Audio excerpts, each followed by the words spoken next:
अच्छा बेटा, अब हमारे पास जो है जावा 2 का फर्स्ट सेशन हमने लास्ट क्लास में करा था। अब हम सेकंड सेशन की तरफ आते हैं।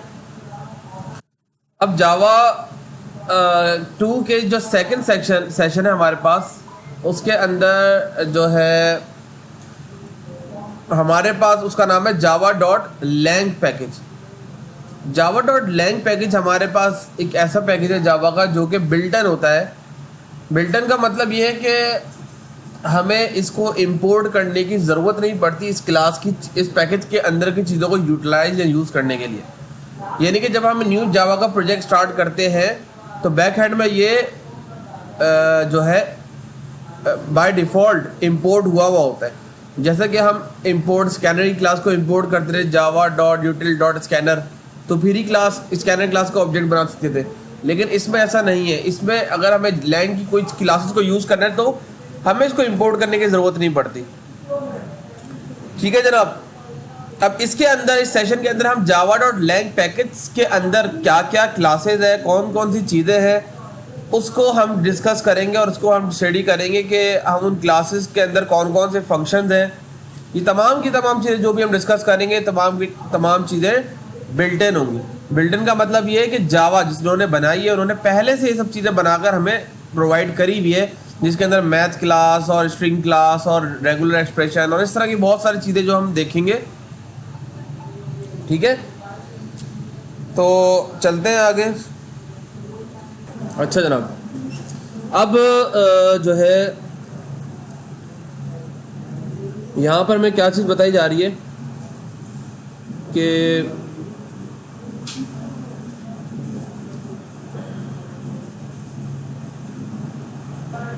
while writing program in Java, it is often required to perform certain tasks on the data specified by the user. The data could be in any format such as string, numbers, characters, and so on. To manipulate such data, special classes and methods are required. They are provided by a special package in Java called the java.lang package. अब कुछ overview बता रहे हैं उस package से related के जो है the Java dot lang package provide classes that are fundamental for the creation of Java program. यानी कि जावा प्रोग्राम जब भी हमने बनाया है, आज से पहले जावा प्रोग्राम जितने भी हम बनाते रहे हैं उन तमाम के अंदर हमने जावा डॉट लैंग पैकेज का कहीं ना कहीं लाजमी इस्तेमाल करा है। क्योंकि अगर ये चीज़ नहीं होगी, जावा डॉट लैंग पैकेज नहीं होता, तो हम लिखते नहीं है।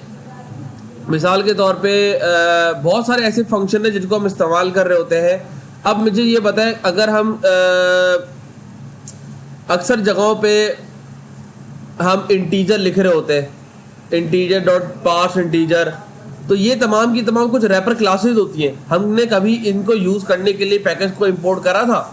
नहीं करा था। क्यों नहीं करा था? क्योंकि ये by default Java dot lang package के अंदर इंपोर्ट है और जावा डॉट लैंग पैकेज के अंदर इंपोर्ट है, इसी वजह से जो है हमें इसको यूज़ नहीं करना पड़ रहा था। अब यहाँ पर क्या मजीद बात कर रहे हैं, in include the root classes that for the class hierarchy.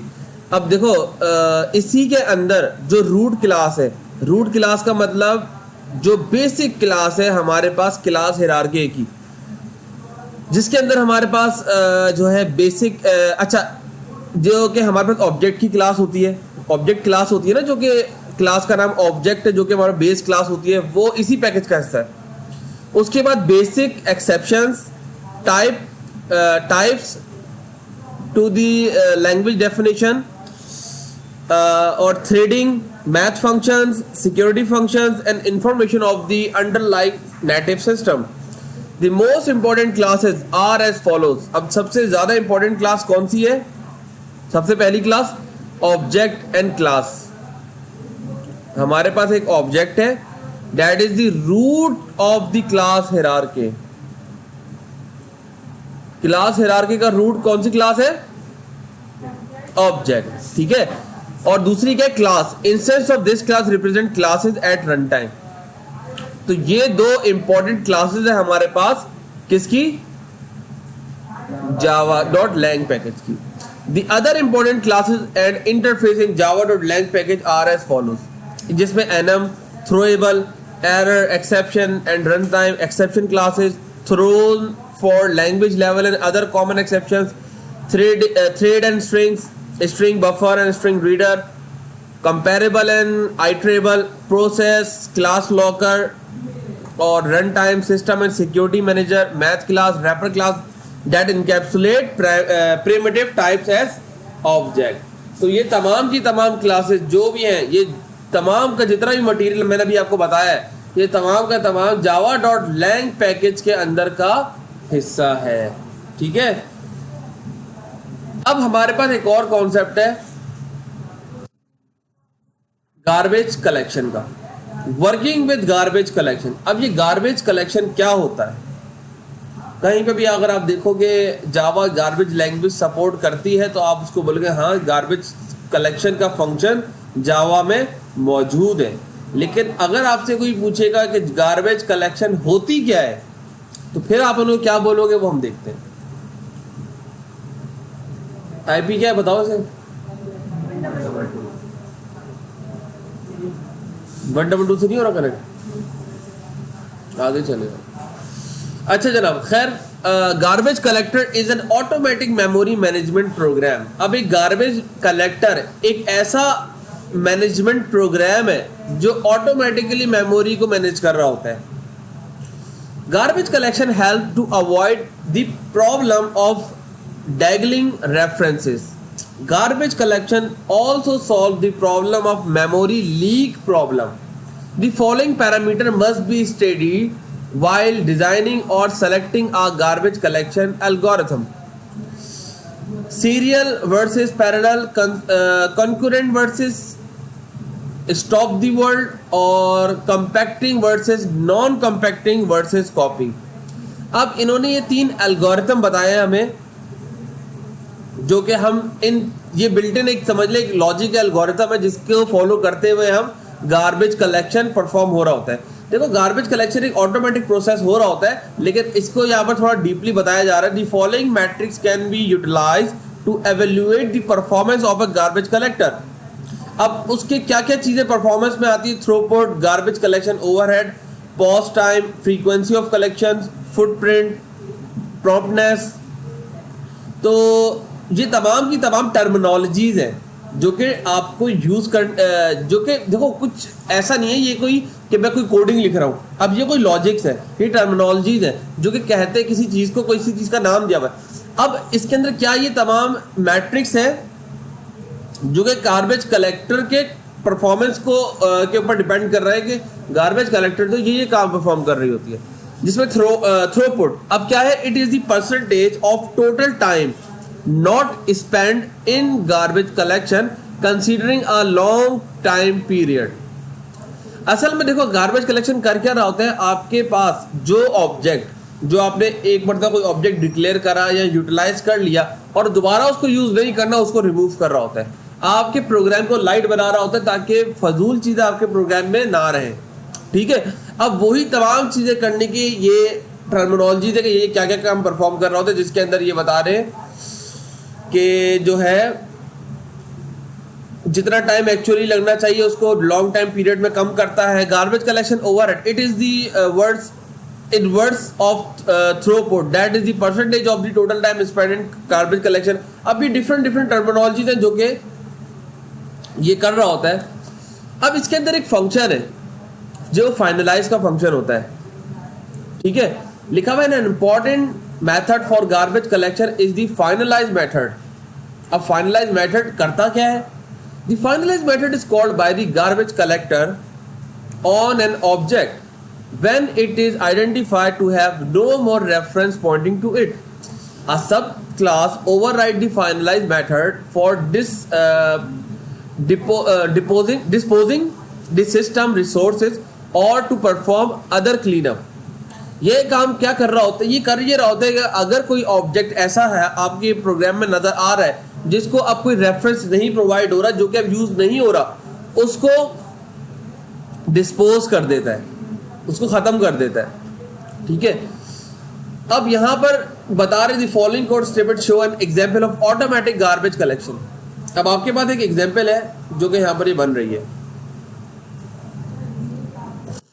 एक हमारे पास टेस्ट जीसी, इन्होंने क्लास बनाई है टेस्ट जीसी, यानी कि गार्बेज कलेक्शन को टेस्ट कर रहे हैं। मैं इस क्लास को पहले बनाता हूँ और उसको फिर हम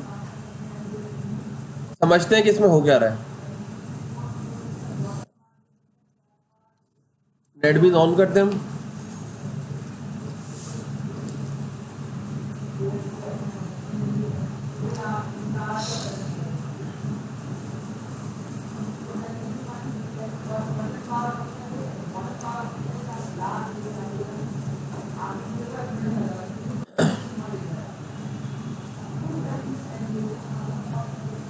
अच्छा जनाब, अब यहाँ पर मैं करता क्या हूँ कि मैं यहाँ पर एक न्यू प्रोजेक्ट स्टार्ट करता हूँ। File, new project, application.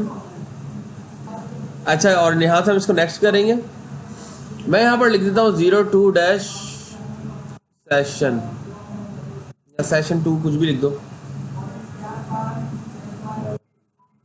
Browse कर लेते हैं और यहाँ से आपके फोल्डर में जाते हैं जहाँ हम काम कर रहे थे जावा 2 में। एक न्यू फोल्डर बनाते हैं यहाँ पर 02 डैश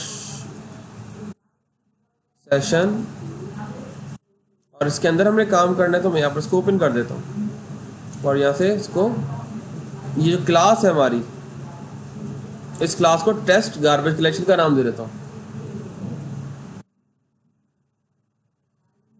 ठीक है जनाब, तो हमारे पास एक क्लास बन गई टेस्ट गार्बेज कलेक्शन की और उसके अंदर मेन फंक्शन बना हुआ है। अब हमें करना क्या है कि सबसे पहले हमने दो वेरिएबल डिक्लेयर कर देना। अब ये दोनों वेरिएबल कौन से वेरिएबल हैं? इंस्टेंस है, लोकल है या स्टैटिक है?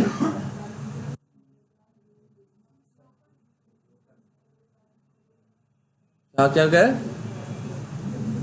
बोलो बोलो। इंस्टेंस है, लोकल है, स्टैटिक है? पहले क्या कहा था? इंस्टेंस ही है। घबरा क्यों रहे हो? इंस्टेंस वेरिएबल ही है। जो डायरेक्ट क्लास के अंदर बनते हैं वो इंस्टेंस होते हैं। Instance method, instance variable.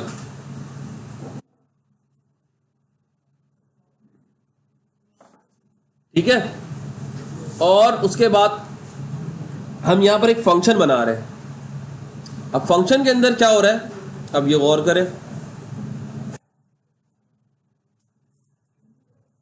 हमने यहां पर फंक्शन क्या करा है, एक सेट नम के नाम से क्या बना दिए, एक फंक्शन बनाया ना। उसके पैरामीटर्स में क्या है, दो वैल्यूज है, दोनों की टाइप क्या है, इंटीजर है। यानी कि जब मैं इस सेट नम वाले फंक्शन को कॉल करवाऊंगा, ये दोनों वैल्यूज वहां से उठेंगी और इंस्टेंस वेरिएबल में जाकर असाइन हो जाएंगी, क्योंकि हमने इनको दिस डॉट नम वन और दिस डॉट नम टू करके इंस्टेंस वेरिएबल में स्टोर करवा रहे हैं। अब स्टोर तो हो जाएंगी, हमने इसके बाद क्या करना है, इनको प्रिंट भी करवाना है। तो प्रिंट करवाने के लिए हम शो नम वाला फंक्शन बनाते हैं। हम क्या कर रहे हैं, एक फंक्शन बना रहे हैं शो नम के नाम से। इसको हम रिप्लेस कर देते हैं जरा।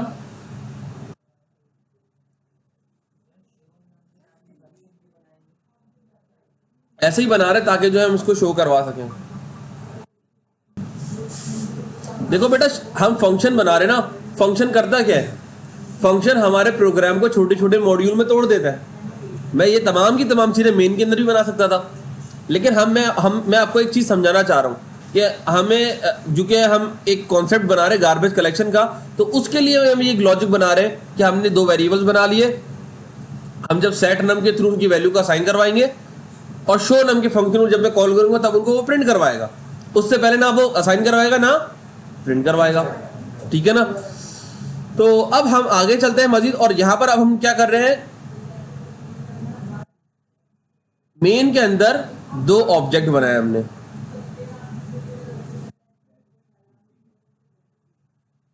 ठीक है, मेन के अंदर हमने दो ऑब्जेक्ट बनाए हैं, दोनों इसी क्लास के ऑब्जेक्ट बन रहे हैं, टेस्ट गार्बेज कलेक्शन के।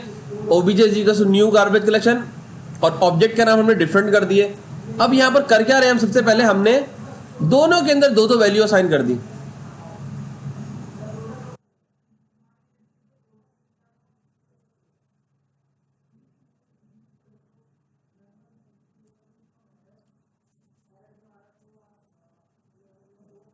obj1 डॉट सेट नम 2 3 पास करवा दिया, और जो दूसरा ऑब्जेक्ट है वो उसमें क्या पास करवा दिया, 4 5। ठीक है, अब हमें इसको प्रिंट करवाना है, तो प्रिंट करवाने के लिए जैसे हमने दोनों फंक्शन को यूज करवा दिया।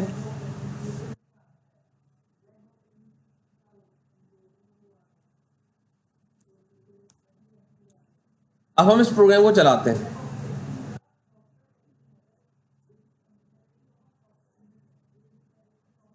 तो पहले वाला ऑब्जेक्ट प्रिंट हो रहा है,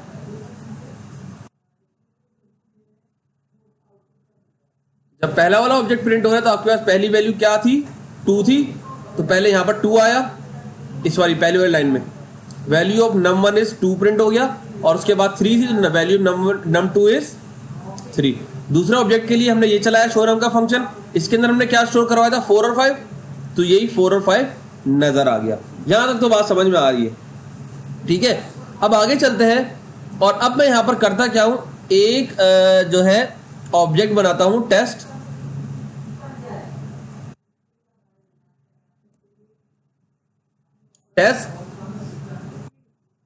और इसका ऑब्जेक्ट का नाम क्या रख दिया, और obj3 के अंदर मैं 2 को असाइन करवा रहा हूं।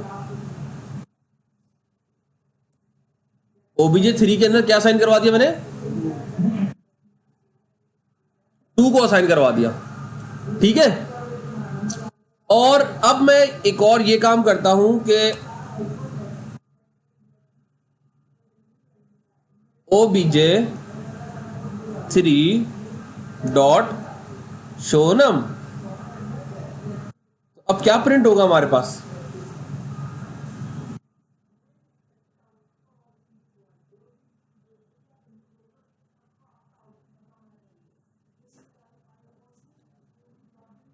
जी जाहिद,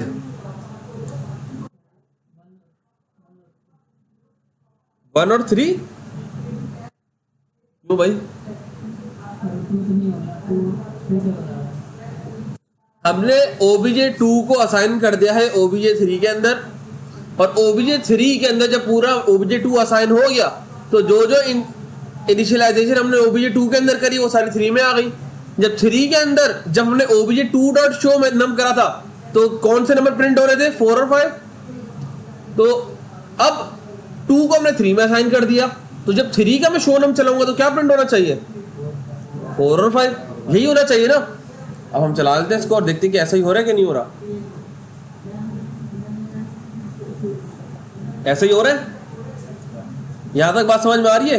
अब आगे अगर होता क्या है कि हम जो है ना obj2 को नल कर देते हैं, obj2 को हमने क्या कर दिया, नल, तो जो रेफरेंस obj3 को obj2 से मिल रहा था खत्म हो गया वो। और अब जब मैं obj3 डॉट शो नम करूंगा, अब क्या होगा, अब क्या कर रहे हैं वो,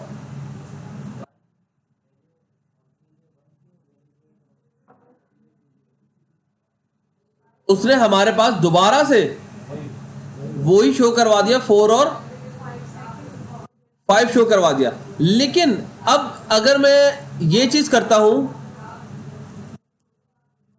obj3 is equals to null,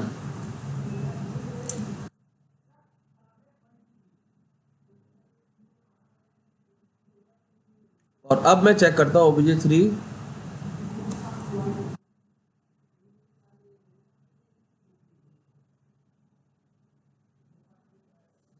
अब क्या यह हमें बता रहे हैं कि नल पॉइंटर एक्सेप्शन, यानी कि उसके रेफरेंस में कोई चीज मौजूद नहीं है। तो यहां पर अब क्या बताना चाह रहे हैं वो कि ये जो एग्जाम्पल है, ये जो हमने खुद से नल करा है obj3 is equal to null, obj2 is equal to null, actually ये काम गार्बेज कलेक्शन कर रहा होता है कि जब हम एक काम कर लेते हैं तो वो उसको नल कर देता है, जब वो नल कर देता है तो उसके अंदर कोई चीज नहीं रखती और वो हमारी मेमोरी को ऑक्युपाई नहीं कर रहा होता।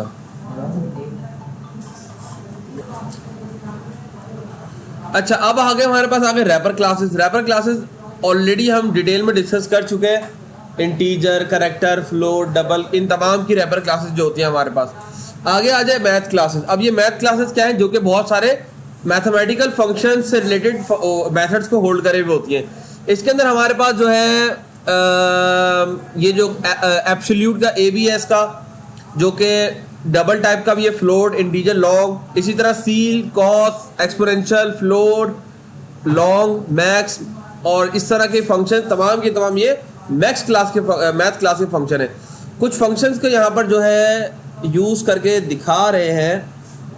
उस एग्जाम्पल को हम बना लेते हैं तो आपको थोड़ा आइडिया हो जाएगा। मैं मैथ क्लास का यहाँ पर बनाता हूँ ऑब्जेक्ट। यहाँ पर जाते हैं, राइट क्लिक करते हैं, न्यू क्लास बनाते हैं, क्लास का नाम रख देते हैं मैथ क्लास। अच्छा देखो, ये मैथ क्लास है, लेकिन जो हम क्लास को यूज़ करेंगे ना, जो बिल्ट इन क्लास है, उस क्लास का नाम जस्ट मैथ है। ठीक है,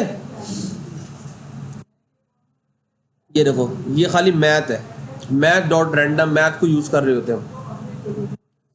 अच्छा जनाब, अब हम आगे चलते हैं और यहाँ पर आने के बाद सबसे पहले हम दो वेरिएबल डिक्लेयर कर लेते हैं, जिस तरह आपने पहले करा था। अब ये कॉन्सेप्ट बना रहे हैं आपको, ठीक है, कि हमने दो वेरिएबल डिक्लेयर कर दिए, एक का नाम num1 रख दिया और दूसरे का नाम हमने num2 रख दिया। उसके बाद हमने यहाँ पर एक कंस्ट्रक्टर बनाया है और ये बोल रहे हैं कि जब इस क्लास का ऑब्जेक्ट बनेगा उस वक्त जो है इनके अंदर इनकी वैल्यू असाइन होगी। ठीक है, कंस्ट्रक्टर कहां पर कॉल हो रहा था ये तो पता है ना। कंस्ट्रक्टर जब ऑब्जेक्ट बनाते ये कंस्ट्रक्टर कॉल हो रहा होता है यहां पर न्यू के बाद। तो अब हम आगे चलते हैं मजीद, और अब हमने मैक्स, मिनिमम और ये कुछ फंक्शन रैंडम ये काम करवाने हैं बिल्ट इन जो फंक्शन है मैथ फंक्शन, उसकी मदद से। क्या चीज? नहीं, इंपोर्ट थोड़ी नहीं कराना है। जावा डॉट लैंग तो बाय डिफॉल्ट इंपोर्ट होती है। देखो मैथ डॉट क्लास, ये देखो मैथ पे मैं कंट्रोल लेकर गया हूं तो क्या बोले, जावा डॉट लैंग पैकेज के अंदर की क्लास है मैथ। मैं इस पे क्लिक करता हूं तो देखो मैथ क्लास पे ले जाएगा और इसके अंदर वही तमाम फंक्शन जो मैं आपको बता रहा हूँ, कॉस का, साइन का, टेंजेंट का, असाइन का, कोसेक का, रेडियस, एक्सपोनेंशियल, ये बहुत डिटेल में फंक्शन है। आपकी बुक में तो जस्ट कुछ के नाम लिखे हुए हैं, लेकिन एक कॉन्सेप्ट आपको समझाने के लिए कि मैथ क्लास एक बिल्ट इन क्लास है। अब आपको अगर मैथमेटिकली कोई काम करना है तो आपको खुद से कोई फंक्शन बनाने की जरूरत नहीं है, बिल्ट इन फंक्शन है, आप इसका इस्तेमाल कर सकते हैं। सही है। इसी तरह अब हम आगे चलते हैं और यहां पर एक और बनाया हुआ है स्क्वायर रूट का। वो स्क्वायर रूट का ही फंक्शन दिया हुआ है, बहुत आसानी से बना सकता है अगर बंदे को इस क्लास का पता हो।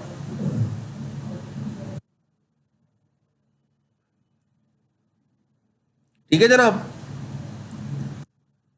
अब हम करते क्या हैं, यहां पर एक बना लेते हैं जो है एक और, भले इधर बना लो भले कहीं और बना लो। इसी क्लास के बाद हम, अब ये एरर क्या दे रहे हैं, एक इधर से पब्लिक मुझे हटाना पड़ेगा। पहली बात तो ये पब्लिक हटाना पड़ेगा क्योंकि एक फाइल के अंदर सिर्फ एक क्लास ही पब्लिक हो सकती है।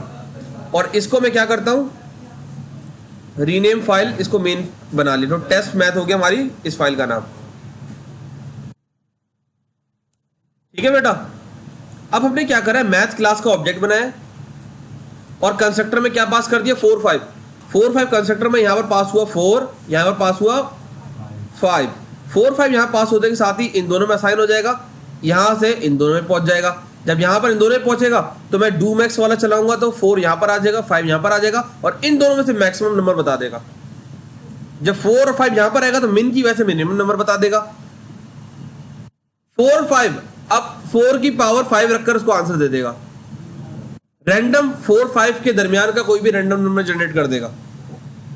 स्क्वायर रूट 4 का, क्योंकि 1 है ना, एक पैरामीटर ले रहा है तो 4 का स्क्वायर रूट आपको बता देगा। ठीक है, तो अब हम जो है इसको चलाते हैं तो देखो आप 5 4 5 में से 4 बड़ा 5 बड़ा है 4 बड़ा है, तो 5 भी दिखाया इसने, इसमें से 4 दिखाया, और जो है 4 पावर 5 रखकर जो भी इसका आंसर बना 4 इंटू 4 इंटू 4 इंटू 4 इंटू 4 5 दफा मल्टीप्लाई करेगा, जो उसका आउटपुट बन जाएगा वो दिखा दिया। मैथ रैंडमली फंक्शन जनरेट करके दिखा दिया इसने। अब मैं रिफ्रेश करूंगा इस प्रोग्राम को, दोबारा दिखाऊंगा। अभी देखो 805 है ना एंड में, मैं रिफ्रेश करूंगा तो ये नंबर चेंज हो जाएगा, 805 की जगह चेंज हो गया। यानी कि ये रैंड का फंक्शन ऑटोमेटिकली नंबर जनरेट कर रहा है। ये अक्सर बहुत सी जगहों पे आप ये बोल लेते हो कि काम हो तो ऑटोमेटिकली रैंडमली कोई फंक्शन जनरेट हो जाए। और सबसे लास्ट में इसने 4 का स्क्वायर रूट 2.0 इसने बता दिया। ठीक, सिक्योरिटी इसके अंदर यूज किया जाता है। हाँ बिल्कुल बिल्कुल, ये भी यूज कर, वो भी इसी कॉन्सेप्ट पे होता है। आगे चलते हैं हम, और अब हमारे पास नेक्स्ट क्लास है हमारे पास सिस्टम क्लास। अक्सर आपने जगह जगह देखा होगा system dot out dot println, देखा है कहीं? तो that is also a part of Java dot lang package. आ रही बात समझ में? सिस्टम डॉट इन कहाँ लिखते थे हम? स्कैनर के अंदर कहीं लिखते थे। तो अब ये भी हमारे पास जावा डॉट लैंग पैकेज के अंदर का हिस्सा है। तो लिखा हुआ है system class provides several useful class field and methods, however it cannot be instantiated। हमें इसको instantiate करने की जरूरत नहीं पड़ती। It provides several facilities such as standard input and standard output and error output stream। हम लिखते हैं system.err.println, तो रेड कलर से लिखा हुआ आता है, देखा है अक्सर ERR। ये देखो, आपको अगर हम यहाँ पर भी जाएं कहीं पे भी लिख देते आउट की जगह, ये देखो ERR आता है। तो प्रिंट स्ट्रीम, इनपुट स्ट्रीम और प्रिंट स्ट्रीम, दो प्रिंट स्ट्रीम है जो कि ERR और आउट है, जो कि प्रिंट करवाते हैं। जो इनपुट स्ट्रीम है वो हम यूजर से गेट करने के लिए डेटा को यूज करते हैं, इसलिए स्कैनर के अंदर system.in लिखते हैं, जो कि इसको इस काबिल बनाता है कि यूजर से डेटा गेट कर सके। तो समझ में आ रही कहानी अब? अच्छा, अब हमारे पास जो है इसी तरह अभी आपको बता रहे हैं इसके अंदर array copy, current, time, millisecond, exit, GC और इस तरह के ये डिफरेंट फंक्शन जो हम get security manager, library load library. ये अच्छा, लोड लाइब्रेरी वाला हमने फंक्शन एक जगह देखा था। कहां देखा था, याद है किसी को? लोड लाइब्रेरी वाला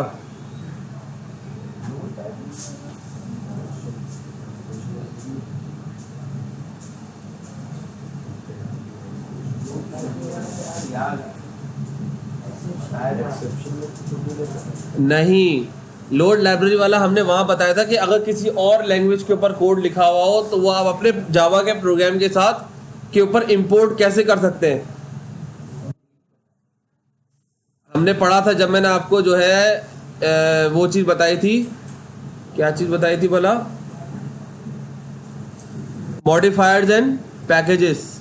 तो इसके अंदर हमने ये चीज डिस्कस करी थी जब मैंने आपको बताया था कि 4 मजीद मॉडिफायर्स होते हैं, volatile, native, transit and final, जिसके ऊपर मैंने आपको वर्बली एक चीज बताई थी। तो वहां पर मैंने आपको बताया था सिस्टम डॉट लोड लाइब्रेरी वाला फंक्शन यूज होता है। अब वही बात है ना बेटा, देखो हम तो एक चीज करते हुए जा रहे हैं, अगर आप उसकी जड़ तक नहीं घुसे तो आप भूल जाओगे, पता भी नहीं चलेगा कि हमने कभी जिंदगी में चीज पढ़ी भी थी कि नहीं पढ़ी थी। कल को कोई और टीचर आएगा और आप उसके सामने ही बोलोगे पता नहीं सर ने तुम्हें पढ़ाई नहीं। हालांकि मसला ये है कि आपने उसको अगर डीपली नहीं पढ़ा, फिर आपने उसके ऊपर वक्त नहीं लगाया। तो बात बताने का ये है, अब ये जो नेटिव है ना, नेटिव का फायदा इतना है कि आप एक कोड किसी प्रोग्राम में लिखो, उसको दूसरे प्रोग्राम में दूसरी लैंग्वेज पे एग्जीक्यूट करो, बहुत जबरदस्त चीज होती है। बहुत बहुत डिटेल है बेटा, हम तो सिर्फ अब आपको जो है आहिस्ता आहिस्ता आगे की तरफ लेकर जा रहे हैं। लेकिन वही चीजें कि जावा 1 जावा 2 से लिंक है। अगर जावा 1 आएगी तो जावा 2 पढ़ोगे, जावा 1 नहीं आएगी तो जावा 2 नहीं पढ़ सकते। और जावा 2 पढ़ने के लिए भी बच्चों को थोड़ा सा सेल्फ मोटिवेटेड और खुद लर्निंग एटीट्यूड होना चाहिए। अगर लर्निंग एटीट्यूड नहीं होगा तो ना मेरे बोलने का फायदा ना आपके सुनने का फायदा है। अब इसके ऊपर ये हमारे पास एक क्लास बनी हुई है। अच्छा बेटा, अब हमारे पास ये जो क्लास है ना सिस्टम क्लास, अब हम इसकी एग्जांपल करते हैं। टाइम ऑफ जिसको जाना है जा सकते हैं, कोई मसला नहीं है। इसको जाना है जा सकता है, कोई ज़बरदस्ती तो है नहीं।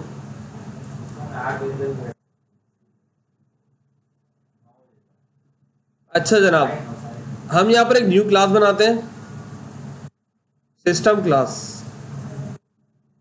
और सिस्टम क्लास के अंदर अब जो जो चीज़ें हैं, अब सबसे पहले हमने दो एरे वेरिएबल्स बना लिए। एरे पता है क्या होते हैं? क्या होते हैं एरे?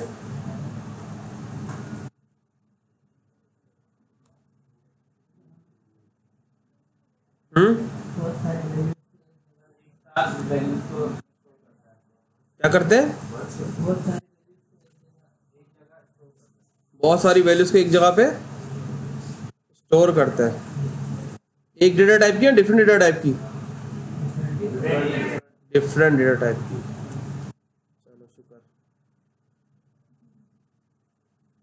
अच्छा अब ये देखो, अब इसके अंदर जो जो मैंने ऊपर चीज़ें बताई ना, हम उनकी एग्जाम्पल कर रहे हैं कि हम टाइम किस तरीके से देख सकते हैं सिस्टम क्लास की मदद से। एरे को कॉपी किस तरीके से कर सकते हैं दूसरे एरे के अंदर, एक एरे को दूसरे एरे के अंदर किस तरह कॉपी कर सकते हैं, और पाथ किस तरीके से गेट करवा सकते हैं किसी भी वेरिएबल का। ये चीज़ें आपको बहुत जगहों पे इस्तेमाल में आएंगी, काम में आएंगी, क्योंकि आप लोगों ने ई प्रोजेक्ट पे काम करा है। तो ई प्रोजेक्ट के अंदर अब आप लोगों को चीज़ें समझ में आएंगी कि हमने उधर क्या करा था। ये गेट पाथ का फंक्शन आपने शायद हो सकता है वहाँ पर यूज़ करो कहीं ना कहीं, और अगर नहीं करा तो इसको आप यूज़ कर सकते हैं। कभी अक्सर बच्चों को प्रॉब्लम होती है कि यार ये फंक्शन मैंने बना तो लिया, अब मैं इसके कंप्यूटर में चला रहा हूँ तो मेरा पाथ अलग आ रहा है, उसके कंप्यूटर में चला रहा हूँ तो पाथ अलग आ रहा है, तो उधर हम गेट एसक्यूएल के अलग आता है। बिल्कुल, तो उस जगहों पे ये कॉन्सेप्ट यूज होता है गेट पाथ का, जो कि आपका करंट पाथ जिसके भी सिस्टम का होता है, सिस्टम डॉट गेट पाथ उसके पाथ को उठाकर ले आएगा। खैर, तो अब यहां पर एनवायरनमेंट वेरिएबल का यूज कराया हुआ है, सिस्टम डॉट करंट, और जस्ट इसके बाद हम इसको क्या कर देते हैं, टेस्ट क्लास के अंदर हम ऑब्जेक्ट बनाकर कॉल करवा देते हैं।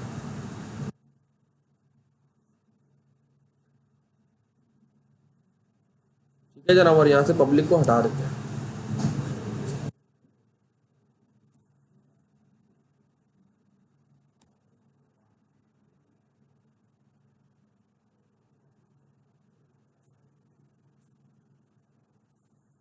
अच्छा अब हो क्या रहा है,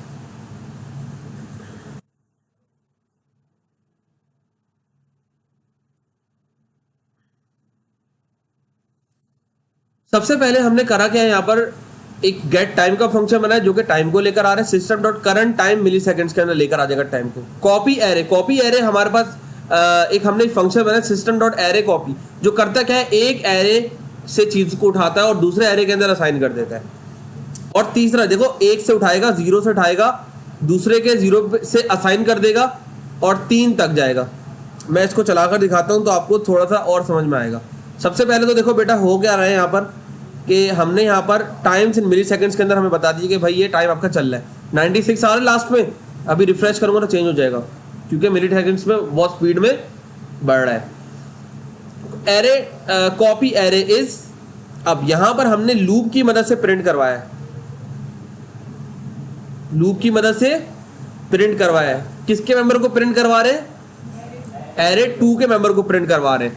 आप ये देखें कि क्या एरे 1 के मेंबर थे ना 1 3 2 4, और एरे 2 के मेंबर क्या थे, लेकिन हमने जब एरे 2 को प्रिंट करवा रहे तो ये क्या प्रिंट करवा रहे, 4 से पहले की 1 3 2 और फिर 0। क्योंकि हमने 3 तक बोला है, अगर मैं इसको 2 कर दूंगा तो सिर्फ 2 को कॉपी करेगा, बाकियों को नहीं करेगा, बाकी 80 ही आ रहा है। ठीक है, दूसरी चीज मैं इसको बोल देता हूं, इसको मैं 3 कर देता हूं और इसको अब मैं चलाता हूं तो अब वैसे ही आ जाएगा, लेकिन मैं बोल देता हूं यहां पर 0 की जगह 1 से, तो 1 से कॉपी करना स्टार्ट करेगा पहले को छोड़ के। आ रही बात समझ में? अब मैं इसको कर देता हूं 0 और इसको कर देता हूं 1, तो अब पहले को छोड़ के दूसरे से कॉपी करना शुरू कर, क्योंकि पहला 0 पर होता है ना, ये 0 1 2 3 इंडेक्स तो 0 से स्टार्ट होता है, तो दूसरे को कॉपी तो करा है लेकिन 3 से स्टार्ट करें कॉपी करना। ठीक है ना। तो कॉपी कर लिया एक मरतबा, उसके बाद एरे की मदद से हमने जो है लूप की मदद से उसको प्रिंट करवा दिया। और तीसरा क्या, गेट पाथ। तो गेट पाथ आपका क्या कर दिया, पूरा पाथ उठाकर ले आए जहां पर भी जावा आपके कंप्यूटर में रखी हुई है। System dot gate environment variable. Environment variable क्या होता है, एनवायरमेंट वेरिएबल एक ऐसा वेरिएबल होता है जो कि आपके कंप्यूटर के अंदर बना होगा तभी आप जावा पे काम कर सकते हो, अदरवाइज आप नहीं कर सकते। अक्सर इंस्टॉलेशन के वक्त एनवायरमेंट वेरिएबल हमें सेट करना पड़ता है, जो कि जो है हमारे पास हाँ कहाँ पर होता है ये ऑप्शन, याद है आप लोगों में, दिमाग में भी आ नहीं रहा है। सर ये इसमें ही होता है आपके सिस्टम सी में जावा के जा सेटअप। ये डिवाइस मैनेजर, एक मिनट रुकें ज़रा, मैं इसको ज़रा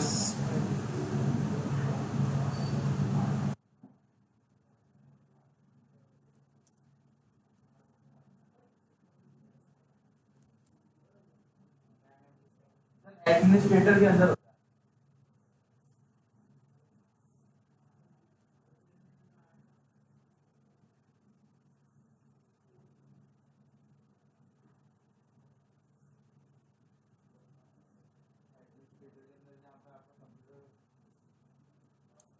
सिस्टम इंफॉर्मेशन सिस्टम कॉन्फ़िगरेशन। है सिस्टम।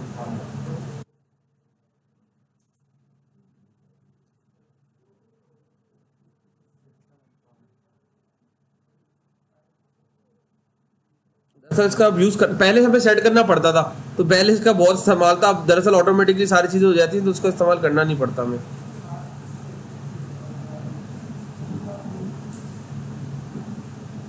एक मिनट रुको, मैं ज़रा एक और परफॉर्मेंस, एक मिनट रुको ज़रा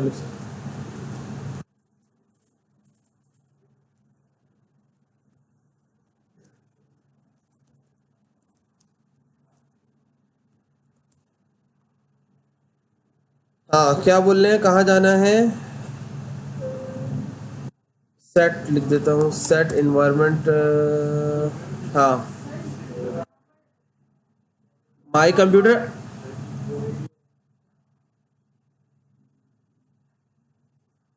हाँ ये है ना इन्वायरमेंट वेरिएबल की विंडो होती है हमारे पास, इसको जो है हम एडवांस टैब इन्वायरमेंट वेरिएबल, लेकिन एडवांस सिस्टम सेटिंग्स में होता है।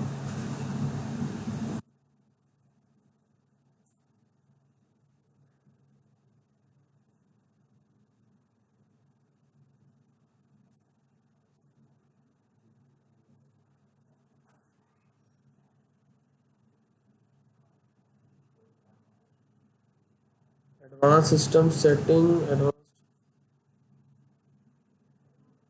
इसके अंदर थोड़ा ऑप्शन चेंज है।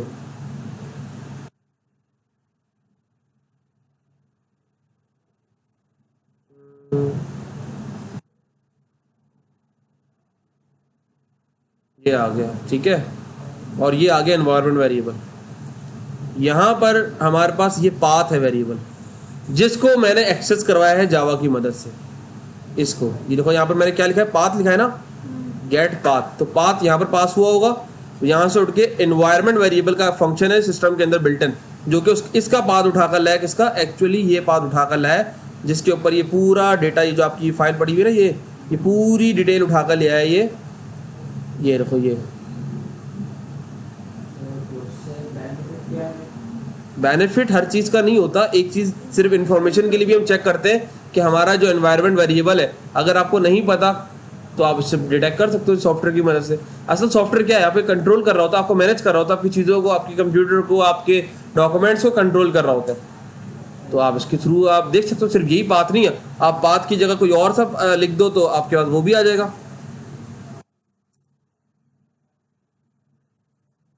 चलो चेक कर लेते हैं दूसरा, TEMP एडिट करते हैं। चलो वन ड्राइव लिखते हैं।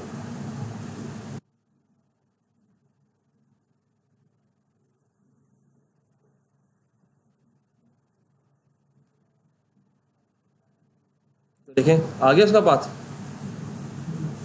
सी यूज़र वन ड्राइव, और हमारे पास वही आ रहा है जो as it is path environment में हमारे पास सेट है। यही आ रहा है। तो इस तरीके से जो है हम इसका इस्तेमाल डिफरेंट जगहों पे और भी करवा सकते हैं। तो ये हमारे पास कुछ फंक्शन थे सिस्टम क्लास के।